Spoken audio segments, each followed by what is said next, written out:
Welcome back to Cyber Task Presence, Decoding NIST. And hello from me too. Today we're asking, well, one of the oldest questions in security, really.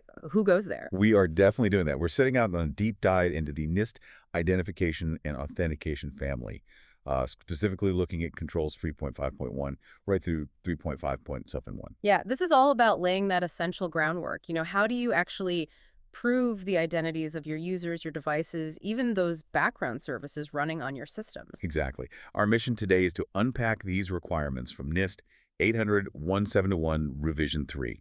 We want to explain how all these pieces fit together to help non-federal organizations, maybe like yours, create a genuinely trusted environment. Especially, and this is key, when you're handling controlled and classified information, CUI. Absolutely. It's cybersecurity 101 in a way, isn't it? Foundational stuff. It really is. Just think about it. If you don't know precisely who or what is trying to access your network or is already on your network, well, how can you possibly protect your valuable information? You can't, really. It's like leaving the front door wide open. Exactly. Without strong identification and authentication, you're essentially leaving that sensitive data, that CUI, unguarded. It's a huge Boy, risk. so let's open that airlock, as you said, and start this tour. It feels pretty critical. Definitely. Let's get into it. So before we jump right into controls 3.5.1, let's maybe set the stage a bit. Frame this whole family. Good idea. Think of identification and authentication, like the security at the most exclusive high security club you can imagine, and the VIP room. That's your organization's sensitive data, your CUI. Okay, I like that analogy. So it's not just one person checking IDs at the front door. No, no, not at all. It's layers. It's the vigilant bouncers, sure, Yeah. but it's also the advanced biometric scanners, maybe key card access to different areas. It's the entire process of verifying identity. From the moment someone approaches the building. Right, from that initial knock on the door through every checkpoint inside. It's that first absolutely critical layer of defense, making sure only the right people, and importantly, using the right approved devices, actually get through that door. And this ties back directly to NIST SP 800-771A3, doesn't it? It absolutely does. That publication, 800-171R3, exists specifically to give non-federal organizations, that's many of you listening, those clear security requirements needed to protect the confidentiality of CUI. Because that CUI often ends up on non-federal systems, right? When federal agencies work with contractors or researchers. Precisely. Federal agencies rely on non-federal partners for all sorts of things. But the government's responsibility to protect that CUI doesn't just vanish when it leaves their direct control. So the partners need to provide a similar level of protection. Exactly, a consistent level, very similar to what the federal agencies themselves maintain. It's critical. These identification and authentication controls, they're fundamentally about making sure CUI is only accessed by authorized individuals and devices. Full stop. And if you don't get this right, Well, the consequences can be severe. We're talking data breaches, operational chaos, potentially huge financial penalties, and really significant damage to your reputation. If you can't prove who accessed your data, you can't protect it. and that point about applicability, it's not just for the giant defense contractors, is it? Oh, absolutely not. This applies across the board. Whether you're a small engineering firm working on a Department of Defense project, a university lab collaborating on federal research, or a big IT service provider managing sensitive data for a federal client, these rules apply directly to you. So if you're listening and you handle CUI in any capacity, Then you need to be paying close attention. You need to implement these measures. It's about maintaining that consistent protection, building trust, safeguarding not just national security interests in some cases, but also your own business continuity. okay, clear. Let's take our first stop then. NIST 3.5.1, user identification, authentication, and re-authentication. Sounds like a big one. It is. It's really the cornerstone of identity in your digital world. And it's broader than you might think initially. It covers people logging in, obviously, but also system processes that act on behalf of those people. Like automated scripts, stuff running in the background under my user account. Exactly. Those need to be identified and authenticated too, in a sense linked back to a responsible user. But the fundamental starting point here is unique identification for everyone. Everyone meaning. Literally everyone. NIST 3.5.1 mandates that every individual who accesses your system and every one of those system processes acting for a person must have a unique identifier. Think of it like a digital name tag. One name tag per person or process, no sharing. Precisely. And crucially, this isn't just for your full-time employees, what NIST calls organizational users. It explicitly includes non-organizational users. Ah, so contractors, clients, vendors. Yes, partners, temporary staff, anyone who needs access to your systems or potentially the CUI within them but isn't a direct employee. Every single entity needs its own distinct digital identity. Okay, that seems straightforward, but why is that uniqueness so vital? Couldn't a small team, say, just share a generic login for a specific tool to make things easier? It sounds easier, doesn't it? But it's a massive security gap and a compliance nightmare. Think about that school analogy again. If 5 students share one ID card and something goes missing from a locker access with that card, who do you hold accountable? You can't, really. It's impossible to know who did it. Exactly. It's chaos. In the digital world, if multiple users share an identifier and there's a security incident, maybe CUI gets copied, modified, or deleted improperly, you've lost your audit trail. You cannot definitively prove who performed the action. Which makes investigating a breach incredibly difficult. Almost impossible sometimes. It hampers your incident response, could lead to serious compliance failures, penalties, reputational damage, because you fundamentally can't demonstrate control over your sensitive data. Unique IDs are absolutely the bedrock of accountability. No sharing, ever. Got it. So, step 1, unique identifier for everyone and everything acting for a person. Step 2 is authentication, right? Proving you are who that identifier says you are. How does 3.5.1 handle the how? Right. Once identified, you authenticate.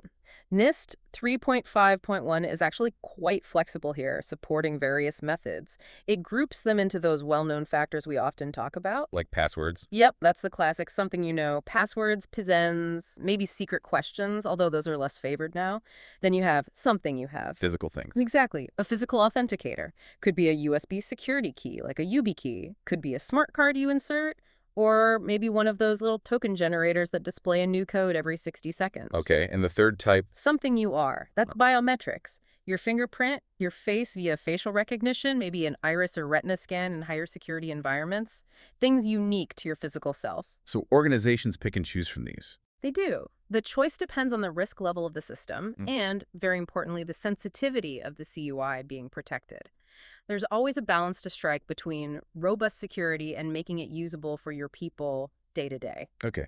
Now, you mentioned 3.5.1 also covers reauthentication. It's not just about that first login when you start your day. Correct. It mandates reauthentication under specific circumstances. It's about ensuring the person currently using the session is still the authorized person, especially after a period of time or before doing something risky. We all know the "your session is timed out" message. That's one trigger. That's a big one, yes. It feels annoying sometimes, but it's a crucial security control. It stops someone from hijacking an idle session if you, say, walk away from your computer for coffee. Makes sense. What are the other triggers? Well, another key trigger is when a user's role or access privileges change. If someone gets promoted or moved to a project that gives them access to more sensitive CUI or administrative functions, they should ideally be reauthenticated to confirm it's really them receiving those powerful new permissions. Okay, so changes in rights require confirmation. Exactly. And perhaps the most critical trigger for reauthentication is before executing what NIST calls privileged functions. Privileged functions. That sounds important. What does that actually mean in practice? Think of these as the powerful actions within your system. The stuff that could really impact security, data integrity, or system availability if done improperly or maliciously. Like installing software. That could be one, yes. Or making significant changes to system configurations like firewall rules. Accessing sensitive administrative tools, think domain controllers or security management consoles. Maybe changing security permissions on a database containing CUI. So actions that system admins or security folks might do? Often, yes. These are typically performed by privileged users, your sysadmins, security officers, database administrators, anyone with rights elevated beyond what a standard user needs for their daily job. Reauthenticating these privileged users before they perform such critical actions, even if they're already logged in, adds a vital safety check. So it's not just about catching someone who physically took over an abandoned computer. No, it's also about confirming that the authorized person who is logged in is intentionally making this critical change right now. Ah, okay. Like a final confirmation step for high-stakes actions. Precisely. Imagine your system administrator has been logged in all morning doing routine tasks. Then they go to make a critical change to a server hosting sensitive CUI. The system should ideally prompt them again. Are you sure? Please re-enter your credentials. It guards against someone just clicking something impactful accidentally, Yes. or if they stepped away for just a second and someone else sat down. Exactly that. It safeguards against momentary lapses or potential misuse of an active, high-privilege session. For you, the listener, implementing this prevents unauthorized individuals from taking over an active session, especially a privileged one, and maintains the integrity and confidentiality of your CUI. It's a simple concept, but a powerful barrier against many common attacks. It shrinks that window of opportunity for an attacker significantly.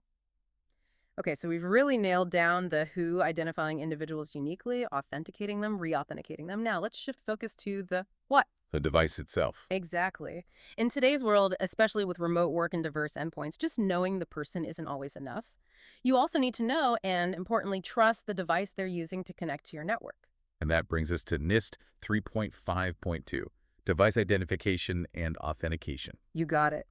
This control is absolutely critical. It requires you to authenticate the devices themselves, laptops, servers, network switches, maybe even certain IoT devices before they're allowed onto your network and potentially access CUI. So just like people need an ID and proof, devices need their own kind of digital passport. That's a great way to put it. Your network needs a way to verify that the laptop trying to connect is actually, say, a company-issued, properly configured, and authorized laptop, not just some random device someone found or brought from home and plugged into the wall jack. Why is that so important? If the user authenticates correctly, doesn't that cover it? Not necessarily.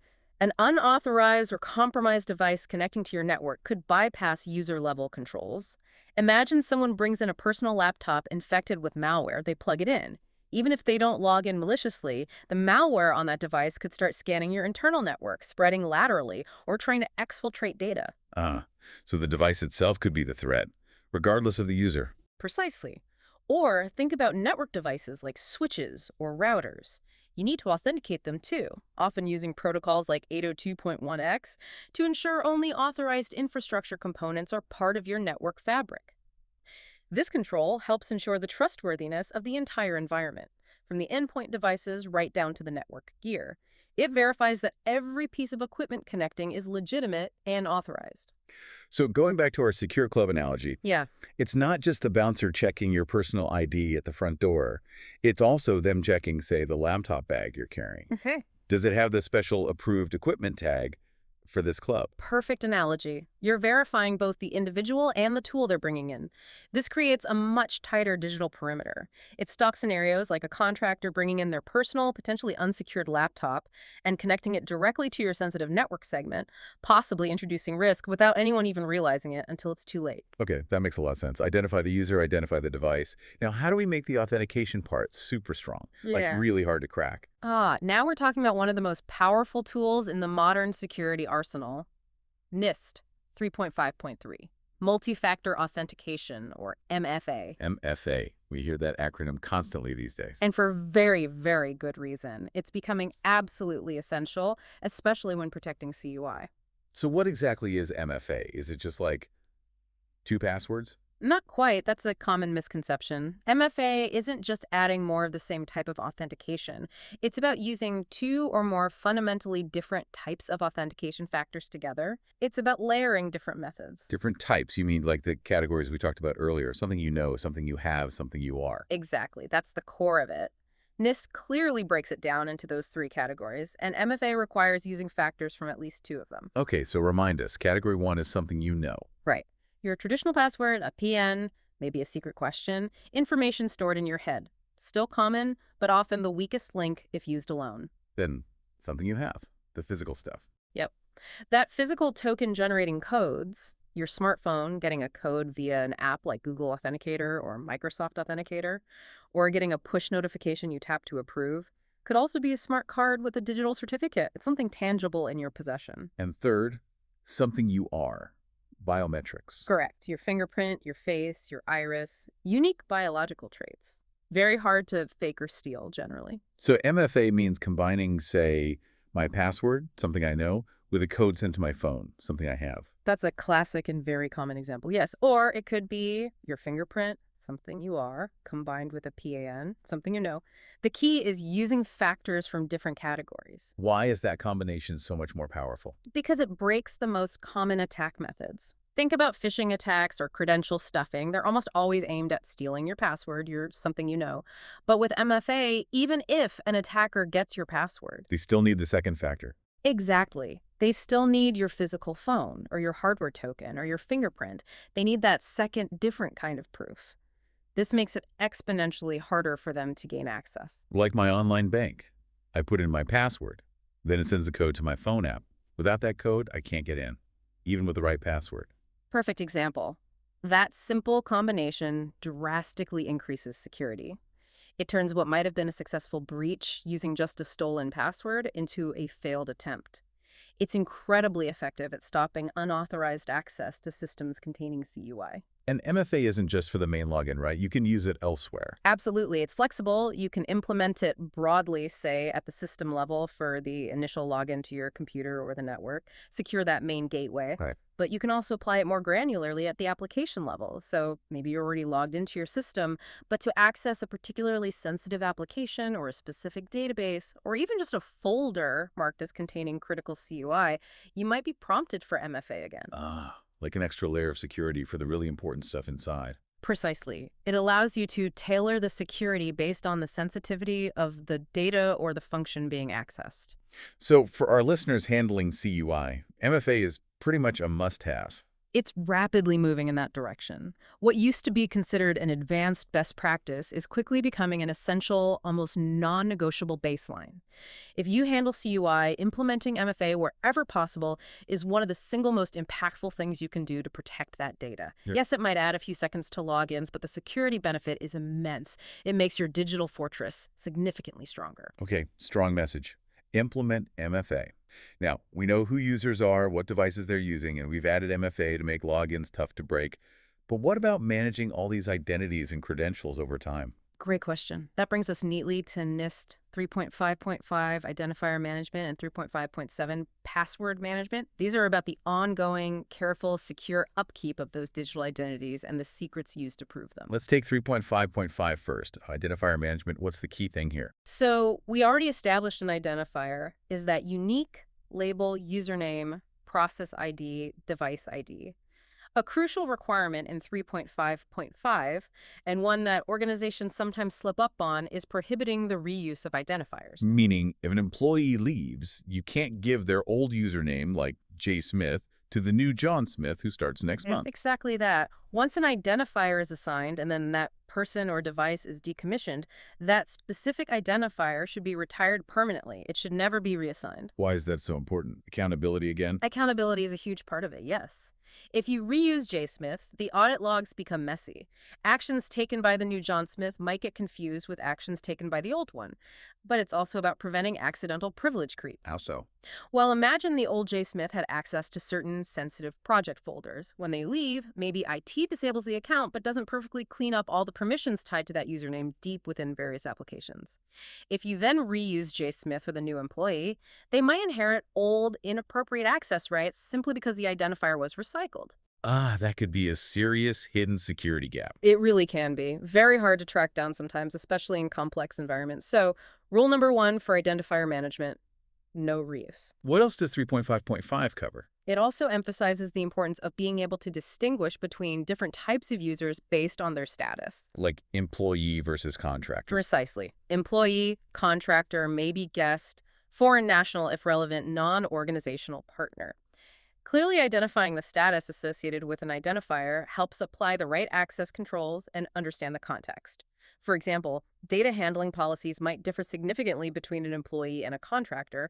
Knowing who is vital for applying those policies correctly.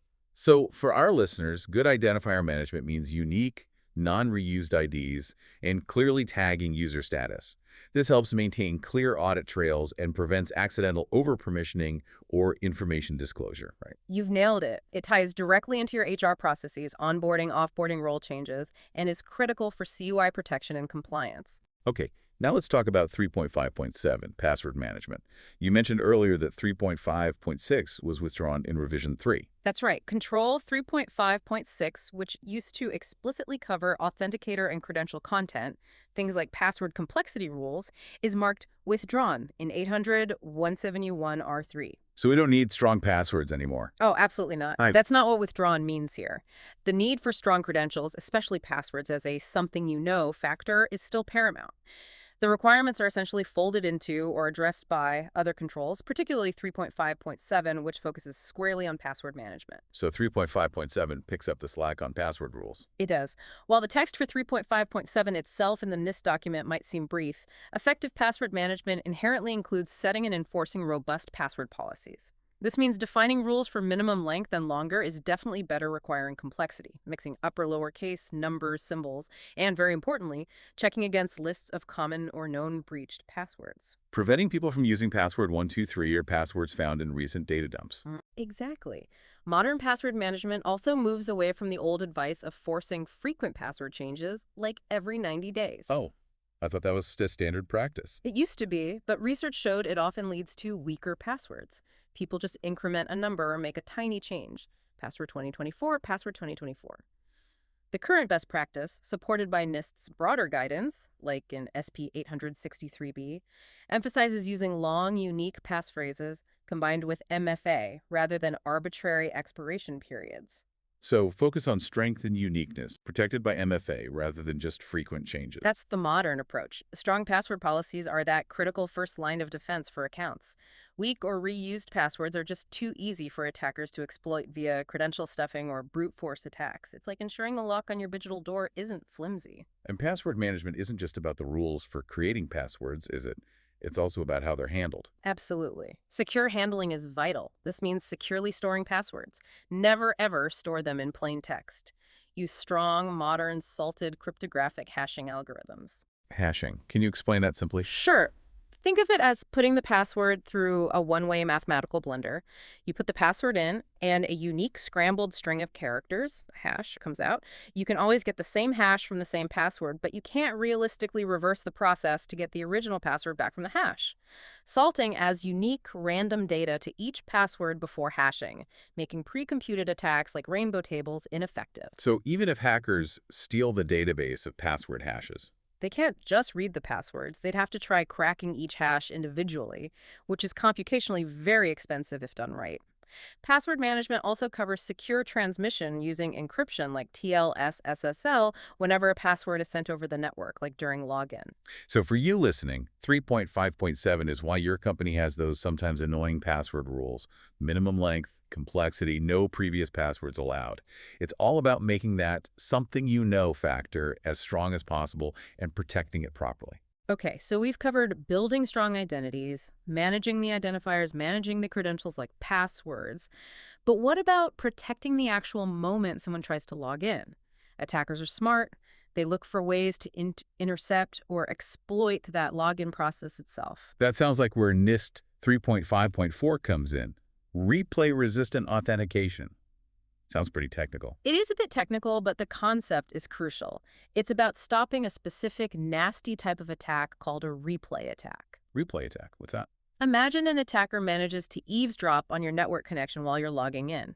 Even if your password and everything else is encrypted, they capture that encrypted blob of data representing your successful login. A replay attack is when the attacker then simply resends or replays that captured blob to the server later, trying to trick the server into thinking it's you logging in again. So they don't need to decrypt my password. They just reuse my captured login attempt. Exactly. If the system isn't designed to resist this, the attacker could potentially gain access without ever knowing your actual credentials. How do you stop that? Replay resistance techniques ensure that each authentication attempt is unique and cannot be successfully reused.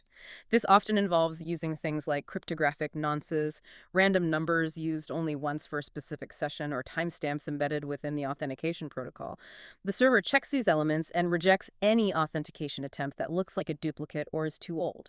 Like that smart lock analogy again, using a unique one-time code each time. Precisely. If someone records the code, trying to use it again later fails because it's already been used or expired.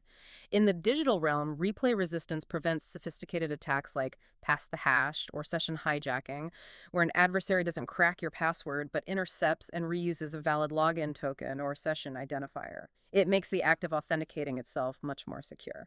Okay, critical for protecting the login transaction. What's next in protecting the act itself? Next is NIST 3.5.11, Authentication Feedback. This sounds minor, but it's a very practical security measure we see every day. Authentication feedback. Yeah. What does that refer to? It's about controlling what the system shows you, or someone looking over your shoulder, while you're in the process of authenticating, especially when entering secrets like passwords. The control requires that this feedback doesn't inadvertently reveal information that could help an attacker guess or compromise your credentials. Ah, like showing asterisks or dots instead of the actual password characters as I type. That's the absolute classic example. Everyone's seen it. It's a direct implementation of this control. Its main purpose is to prevent shoulder surfing. Someone literally looking over your shoulder to see your password. Yep, surprisingly effective, especially in open offices or public spaces. Displaying dots instead of characters mitigates that low-tech threat significantly. Is it always dots? Not necessarily, though that's common. The key is obscuring the secret. There's also a balance here with usability. On a big desktop monitor, full obscuring makes sense due to the shoulder surfing risk. On a tiny smartphone keyboard, where you might make more typos, maybe briefly showing the last character typed could be acceptable as the shoulder surfing risk is lower. The method should fit the context. So for our listeners, 3.5.11 is a simple everyday control, but it directly protects your secrets during input. Adds a layer of physical security to the digital login process. Exactly. It reinforces the fortress, even in seemingly small ways. Okay, we've covered a lot of the active controls in the 3.5 family now, 3.5, 1.2.3, 0.4, 0.5, 0.7, but I noticed we skipped a few numbers, 3.5.6, 3.5.8, 3.5.9, and 3.5.10. What's the story there? That's an important point, especially for people familiar with older versions of 800.171 or the broader NIST 853 catalog. In the 800.171 Revision 3 final public draft, those specific controls 3.5.6, 3.5.8, 3.5.9, and 3.5.4M are marked as withdrawn. Withdrawn. Does that mean the ideas behind them are just gone? Like, we don't care about authenticator content 3.5.6 or Yep. PKI certificate 3.5.co anymore. No, not at all. Withdrawn in NIST terminology doesn't usually mean the concept is suddenly irrelevant. It typically means the standard has been refined for clarity and efficiency. How so? Why withdraw them? There are a few common reasons. Sometimes the requirements of a withdrawn control have been integrated or combined into another active control to reduce redundancy. We saw that with 3.5.6's concept essentially landing in 3.5.7 password management. Okay, so consolidation. What else? A control might be recategorized, moved to a different control family where it fits more logically within the overall security framework. Or the protection might already be covered adequately by implementing other related controls. NIST calls this ORC, or addressed by other related controls. So if you do A, B, and C correctly, the outcome of withdrawn control D is already achieved. Exactly, it streamlines things. And finally, some controls, particularly those from the larger 853 catalog, might be designated as primarily a federal responsibility or FED. This means implementing them is mainly on the government agency, not the non-federal organization handling CUI under 800.171. Like maybe complex cryptographic module authentication Yeah. related to 3.5.0. That could be an example, yes. Or certain aspects of managing non-organizational user identities, IA08 and 853, might fall under FAD. The point is, they're considered out of scope for the non-federal entity's direct implementation responsibilities under 800.17123. So what's a bottom line for a non-federal organization looking at these withdrawn controls? Ignore them. From a direct compliance perspective for 800.17103, yes, you focus your resources and efforts on the active controls listed in Revision 3. Concepts like authenticator-bound credentials, related to 3.5.9, or public key infrastructure PKI certificates, related to 3.5.10, are powerful advanced security topics. But they aren't separate mandated controls you have to implement under 3.5.9 or 3.5.10 in 800.171 Revision 3 for non-federal orgs. Correct. It simplifies your checklist, in a way. However, and this is important for organizations aiming for higher security maturity, just because a control is withdrawn from this specific standard doesn't mean the underlying technology or concept isn't valuable. Really? Meaning, while 800.171 might not explicitly require you to implement, say, PKI for user authentication, withdrawn 3.5.10, using PKI might still be a very smart strategic decision for your organization if you need really high assurance authentication, perhaps for administrators or for secure device identity. It goes beyond baseline compliance into enhanced security posture. So understand they're withdrawn for unedited 7103 compliance, but the concepts might still be relevant for achieving stronger overall security. Precisely. It shows how standards evolve. NIST refines them to be clearer and more efficient, helping you prioritize resources based on the current guidance for protecting CUI on non-federal systems. Okay, that clarifies the withdrawn controls. So we've walked through all the controls, active and withdrawn. We've seen how they build layers. User ID, device ID, strong MFA, good credential management, protecting the login itself. It seems like a lot of individual rules. What's the big picture? Why does mastering all this really matter? That's the crucial question, isn't it? The big takeaway is that these controls are not just a random collection of rules, they are deeply interconnected. They work together synergistically to build that robust circle of trust around your critical information and systems. They're building that fortress layer by layer. Exactly. Strong user identification, 3.5.1, is the foundation. Multi-factor authentication, 3.5.3, adds incredibly strong walls. Good identifier management, 3.5.5, and password management, 3.5.7, ensure the keys to the gates are secure and accounted for. While device authentication, 3.5.2, makes sure only authorized equipment gets inside the walls. Right. And then protecting the Authentication Act itself, 3.5.4 replay resistant, 3.5.11 feedback, secures the gate mechanisms. Each part reinforces the others, creating a formidable layered defense. And the ultimate goal is protecting the CUI inside that fortress. Absolutely. Unauthorized access, whether it's someone impersonating a user or a rogue device sneaking onto the network, is the primary way CUI gets compromised. These identification and authentication controls are direct countermeasures specifically designed to prevent that at multiple points. So implementing these isn't just about ticking boxes for an audit. Not at all. It's about actively minimizing your organization's real-world risk. Risk of data breaches, risk of insider threats, like a legitimate user accidentally or intentionally misusing access, risk from external attackers trying to steal credentials. It's proactive defense. Building a secure foundation that protects the data, maintains trust with clients and partners, and keeps the business running. That's the essence of it. It's a fundamental investment in your organization's resilience and trustworthiness. It shows you take the protection of sensitive information seriously. A really strong case for why this family is so foundational. Definitely. And thinking about the future, here's something to ponder. As technology keeps evolving, blurring the lines between our digital and physical worlds even further, what new forms of identity or authentication do you think organizations will need to grapple with and master in the next, say, 5 to 10 years? What comes after the passwords, tokens, and biometrics we rely so heavily on today? That's a fascinating question to think about.